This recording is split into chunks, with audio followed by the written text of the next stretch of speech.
নমস্কার বন্ধুরা, আজ আমি আপনাদের দেখাবো ভারতের পঞ্চম মোগল সম্রাট শাহজাহানের নতুন রাজধানী লালকেল্লা বা রেড ফোর্ট।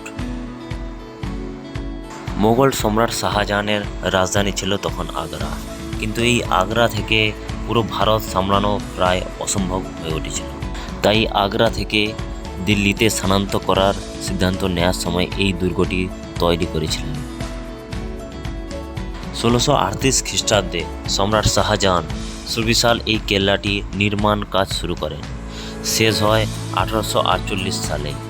লাল বেলে পাথরের বিশাল আবদ্ধ দেয়ালের জন্য এর নাম রাখা হয়েছে লাল কেল্লা, কিন্তু এর আসল নাম ছিল কিলা ই মুবারক, আশীর্বাদ প্রাপ্ত দুর্গ নামে পরিচিত ছিল।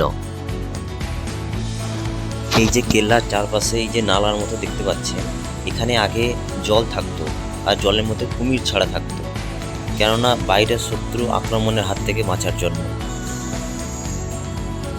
এবার চলে এসেছি মুখ্য দরজার কাছে।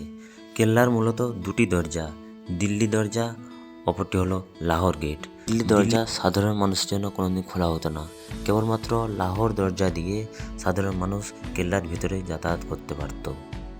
লাহোর দরজা নামকরণের পিছনেও একটি ঐতিহাসিক কারণ রয়েছে। মোগলদের সময়কালে এই তিনটি শহর বিশেষ ঐতিহাসিক এবং রাজনৈতিক দিক থেকে বিশেষ গুরুত্বপূর্ণ ছিল। এই তিনটি শহর হলো দিল্লি, আগ্রা এবং লাহোর। লালকেল্লার এই দরজা পাকিস্তানের লাহোর শহরের দিকে থাকায় এর দরজার নামকরণ করা হয়েছে লাহোর দরজা বা লাহোর গেট। এরপর চলে আসছি মিনা বাজার। সম্রাট শাহজাহান তার বেগমদের জন্য এই বাজার তৈরি করেছিলেন। কেল্লায় যেই ধরনের জিনিস ব্যবহার করা হতো সেই ধরনের সব জিনিস এখানে পাওয়া যেত। আজ 350 বছরের পরেও সেই বাজার সেই সব সুন্দর জিনিসের জন্য আজও বিখ্যাত হয়ে আছে। মিনা বাজারের ঠিক পরে এই প্রাসাদটি হলো নাহাবত খানা। এখানে দোতলায় সঙ্গীত শিল্পীরা বসতো। এখানে দিনে 5 বার নাহাবত বাজানো হতো। নাহাবত বাজিয়ে বাদশার আসার খবর জানানো হতো। জানিয়ে দিই, এই নাহাবত খানার ভিতরে নবম মুকুল বাদশাহ জাহাঙ্গীর শাহ এবং দশম মুকুল বাদশাহ ফারুক শাহকে খুন করা হয়েছিল। ঠিক এরপরে দেখা যাচ্ছে দেওয়ানি আম। এই নাম শুনে বোঝা যাচ্ছে সাধারণ মানুষের জন্য এই প্রাসাদ খোলা থাকতো। সাধারণ মানুষের সমস্যার কথা এখানে আলোচনা করা হতো। পরের এই সুন্দর প্রাসাদটি হলো দেওয়ানি খাস, যেখানে বাদশাহ নিজেদের খাস লোকেদের সঙ্গে দেখা করত, যেমন মন্ত্রী, সেনাপতি বা কোনো বিশেষ অতিথির সঙ্গে দেখা করত। এই প্রাসাদটি পুরো শ্বেত পাথরের তৈরি ছিল। এই প্রাসাদের মধ্যে রাখা থাকতো বাদশার বিলাসবহুল সিংহাসন, ময়ূর সিংহাসন। এই ময়ূর সিংহাসনটি সোনা, হিরে, চুনি, পান্না, বহু মূল্যবান রত্ন দিয়ে বানানো হয়েছিল। এই ময়ূর সিংহাসনের উপরে ছিল ভারতের সবচেয়ে দামি হীরা, কোহিনূর হীরা, যেটি এখন ইংরেজদের অধীনে।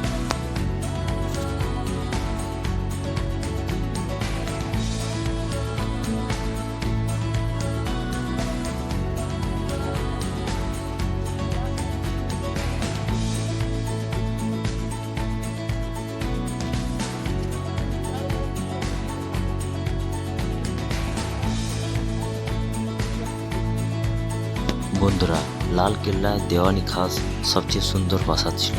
এই মহলের উপরের ছাদ রূপো দিয়ে বানানো হয়েছিল। বুঝতেই পারছেন কতটা সুন্দর ছিল। লাল কেল্লার পরের মহলটি হলো মমতাজ মহল। এই মহল রাজ পরিবারের সমস্ত মহিলাদের জন্য বানানো হয়েছিল। রাজা তার মমতাজ বেগমের জন্য এই মহলটি দান করেছিলেন। এই মহলে বাদশাহ এবং রাজকুমার ছাড়া আর কারোর আসার অনুমতি ছিল না। এই কেল্লা যখন ইংরেজরা দখল করেছিলেন তখন মমতাজ মহলকে জেলখানা বানিয়েছিল।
এই মহলটি হলো জাফর মহল।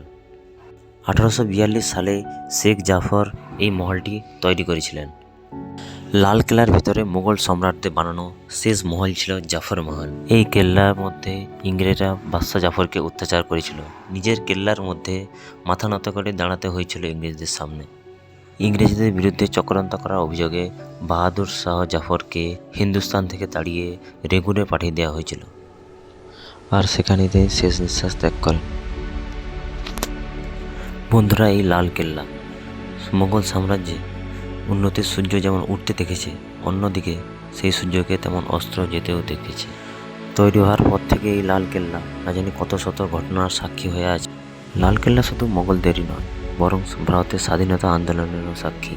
না জানি কত সম্রাট বাদশা শুরু থেকে শেষ হয়েছে এই কেল্লাতে, কিন্তু বয়ে যাওয়া সময়ের হাজারো কাহিনী নিয়ে আজও দাঁড়িয়ে আছে দিল্লির লাল কেল্লা।